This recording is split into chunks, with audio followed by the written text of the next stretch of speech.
Yo, what's up? So, kumusta na mga tol? So, ngayon mga tol, yung schedule natin, appointment natin sa paggawa ng ICB or International Certificate of Vaccination. So, ngayon mga tol, pupuntahan natin, naka-schedule sa appointment ko is 1 to 2. So, ngayon, pupuntahan natin. Location na ginagawa ko sa pag-appointment ko is yung Robinson, Manila. So, pupunta tayo ng Pedro Hill. So, ngayon mga tol, bibiyahe tayo. So, tara!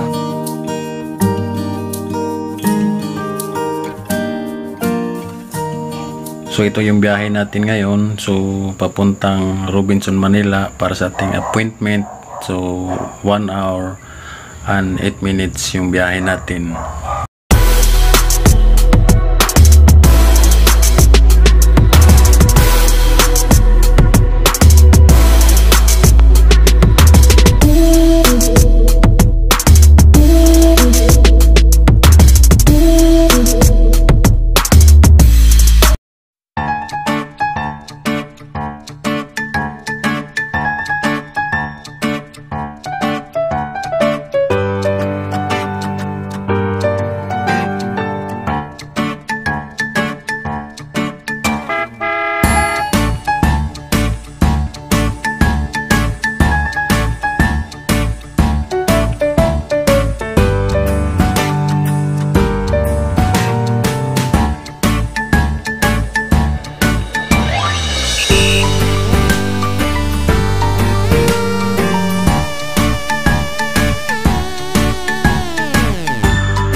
Sa Robinson mga tol. So ngayon hinahanap pa natin kung saan sa vaccination card yung kukunan kasi nagkurang tayo sa control daw. So lakad-lakad na muna tayo. Ito yung gallery ng Robinson.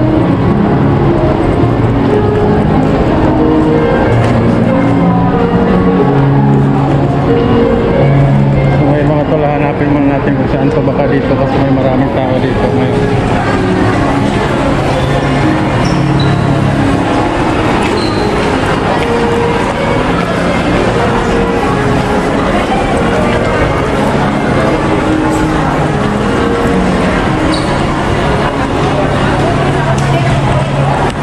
Ngayon magtanong tayo kung may vaccination para dito.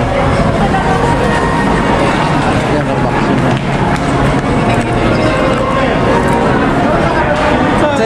Sa website niya, may Pfizer mo. Mga bata lang sir, mga bata sigurado meron. Kasi may bata yun. Lahat bata lang yung mga Pfizer. Nakalagay dito eh. Nakalagay sa kanya, lahat ng bundle.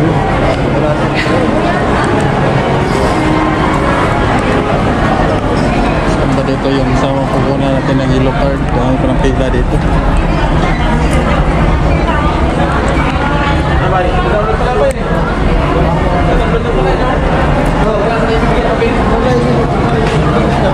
Chip. Super Chip. Saan yung sa kukunan ng yellow card, Chip? Ganda para sir.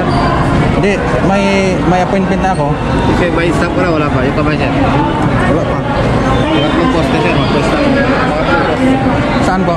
Pangatlong poste sir, mag-stamp ka. Bilawin, sa pangatlo, may tingin. Sige, salamat, Chip.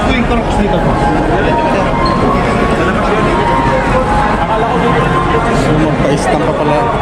Magpa-stamp pa pala tayo dito sa pangatlong poste daw.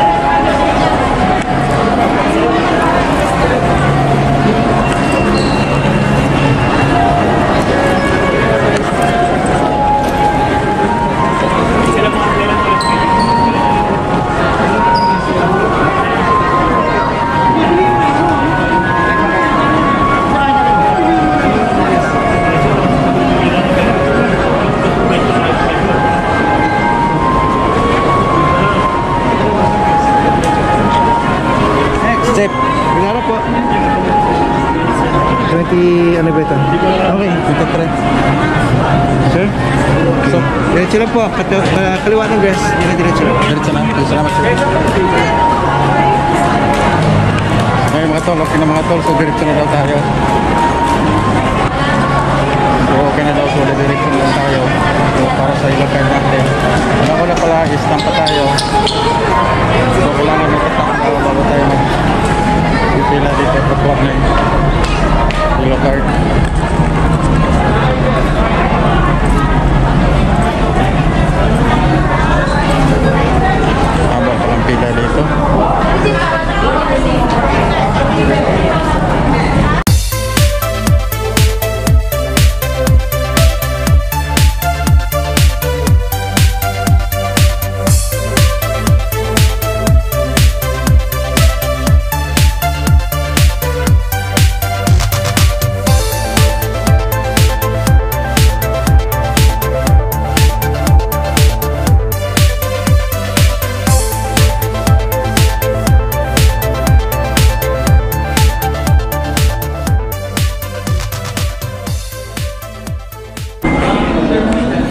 So dito pala yung releasing ng yellow card. So dito pala yung verification kung na-appointment ka ba. So ito antayin-tayin lang natin pag nabakante na yon, yung wala nang biniverify na iba. So ayun, papasok na tayo. Verify pala tayo dito. Ay, ma, good afternoon. Vaccination card po.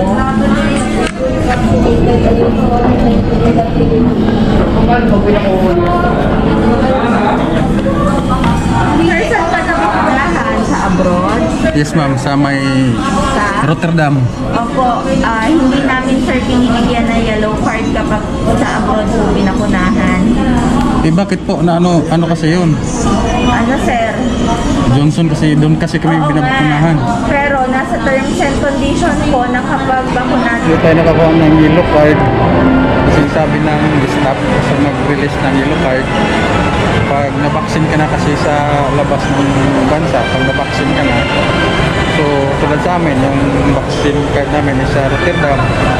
So hindi na kami binibigyan ng yellow card kasi ang sabi, okay na lang daw yun kasi ipakita lang yung yellow card namin sa kung saan man nagpapaalay. So okay na daw yung yellow card namin kasi sa Rotterdam yung vaccine card namin, so wala nang problema daw yun. So ganun lang mga tol. So kung sa labas pala tayo nagpa-vaccine, so kung fully vaccinated tayo, kung Johnson & Johnson, so wala nang problema yun, hindi na tayo bibigyan ng yellow card. So ulitin ko, lahat ng nakabaksin, fully vaccinated na sa ibang bansa, so hindi na tayo bibigyan ng yellow card. So hindi na tayo pwedeng kukuha ng yellow card kasi okay na yon. So yung magkuha lang ng yellow card, yung nandito lang na nagpabaksin dito lang sa atin na fully vaccinated. So yun lang ang kukuha ng yellow card.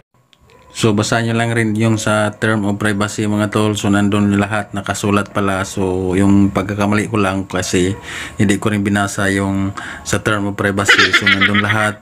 So pati yung sa payment natin kung nagbabayad na tayo, so non-refundable pala yun. So minsan kasi didiretso lang tayo. So basahin nyo rin mga tol, nandun sa term of privacy pala nakasulat lahat yun.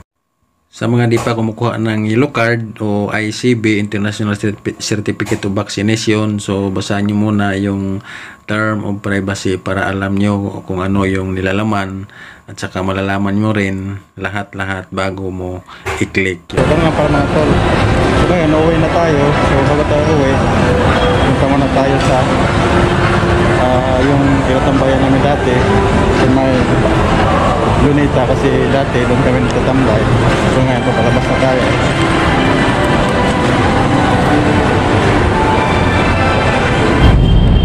So dito nga tayo ngayon sa Rizal Park mga tol. Kaso nga lang sirado pala dito eh. Dito kami magtambayan dati yung sa loob niyan. So dyan kayo mag-standby pag galing kami nag-apply. So magtanggal stress. So dyan kami sa loob magtambay-tambay. Maraming upuan dyan sa